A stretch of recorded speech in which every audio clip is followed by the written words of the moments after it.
અમિત શાહ ફરી ગુજરાત આવવાના છે। જાન્યુઆરી 14, 15 અને 16 આ 3 દિવસ તે ગુજરાતની મુલાકાત લેવાના છે। અમિત શાહ પરિવાર સાથે ઉત્તરાયણની ઉજવણી કરશે।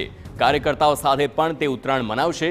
ગાંધીનગર લોકસભાના મત વિસ્તારમાં ઉત્તરાયણની ઉજવણી કરવાના છે। ઘાટલોડિયા, સાબરમતી અને કલોલ વિસ્તારમાં કાર્યકર્તાઓ સાથે ઉજવણી કરવાના છે। કલોલ તાલુકાના નારદીપુર ગામમાં પણ રામ મંદિરમાં પણ તે દર્શન કરશે। તો ગાંધીનગરમાં ઉનાવા ગામના તળાવનું તે ખાતમુહૂર્ત કરવાના અને ગાંધીનગર લોકસભા વિસ્તારના વિકાસલક્ષી કાર્યોનું પણ તે લોકાર્પણ કરવાના છે।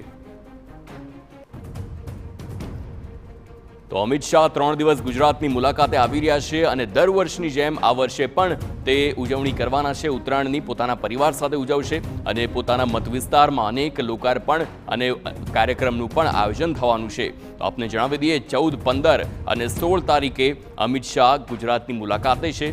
મહત્વનું છે, દર વર્ષે અમિત શાહ ગુજરાતમાં ઉત્તરાયણની ઉજવણી કરતા હોય છે। આ પારંપરિક જે તહેવાર છે તે દર વર્ષે અમિત શાહ જ્યારે ગુજરાત હતા ત્યારે પણ પરિવાર અને કાર્યકર્તાઓ સાથે તે ઉજવણી કરતા હતા અને તે જ પરંપરાને જાળવી રાખી છે અમિત શાહે અને તે આ વખતે ફરી એક વખત ઉત્તરાયણ પર્વની ઉજવણી માટે તે આવવાના છે અને અનેક વખત એવા દ્રશ્યો પણ જોવા મળ્યા છે જ્યાં અમિત શાહ ધાબા પર પતંગ ચગાવતા હોય અને આસપાસના જે લોકો હોય છે અન્ય બિલ્ડિંગના તે તેમના પ્રશંસકો તેમને જોઈને તેમને મળીને ખૂબ જ ખુશ થતા હોય છે અને આવા દ્રશ્યો ફરી એક વખત આ વર્ષે પણ સર્જાશે જ્યારે અમિત શાહ ગુજરાતની મુલાકાતે આવશે અને પોતાના મત વિસ્તારમાં અલગ અલગ વિસ્તારમાં તે પતંગ ચગાવી ઉજવણી કરશે।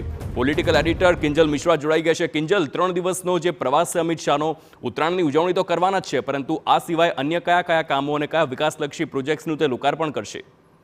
જી બિલકુલ, અમિત શાહ દર વખતે ઉત્તરાયણ પર પરિવાર સાથે જે ઉત્સવ હોય છે તેની ઉજવણી કરતા હોય છે। તેની પ્રમાણે 14, 15, 16 એ ગુજરાતના પ્રવાસે છે। તે ઉત્તરાયણની સાથે જે લોકસભાના તેમના મત વિસ્તારના કાર્યક્રમો છે ત્યાં પણ તે જવાના છે। નારદીપુરના પણ કાર્યક્રમો છે તે ગોઠવાઈ રહ્યા છે। ગાંધીનગર લોકસભાના પણ કેટલાક જે કાર્યક્રમો છે તેને ઓપ આપવામાં આવ્યો છે। અમદાવાદમાં પણ કેટલીક જગ્યા પર કાર્યકર્તાઓ સાથે ઉત્તરાયણ મનાવશે, પરંતુ આ વખતની મહત્વપૂર્ણ મુલાકાત એટલે પણ છે કેમ કે એ સમયગાળાની અંદર પ્રદેશ પ્રમુખને લઈ અને નિયુક્તિ છે તે થવાની છે અને ત્યારબાદ જો વાત કરવામાં આવે તો સંગઠનનું આખું જે પ્રદેશનું માળખું છે તેની પણ જાહેરાત થવાની છે। તો આ તમામ પરિપ્રેક્ષની અંદર કેટલાક આઈપીએસ અધિકારીઓ છે તેને પણ જે પ્રમોશન છે તે થવાના છે। તો આ તમામ પરિપ્રેક્ષમાં ગુજરાતની રાજનીતિ, સરકાર અને સંગઠનના પરિપ્રેક્ષમાં આ વખતની અમિત શાહની મુલાકાત છે તે મહત્વપૂર્ણ બની રહેશે।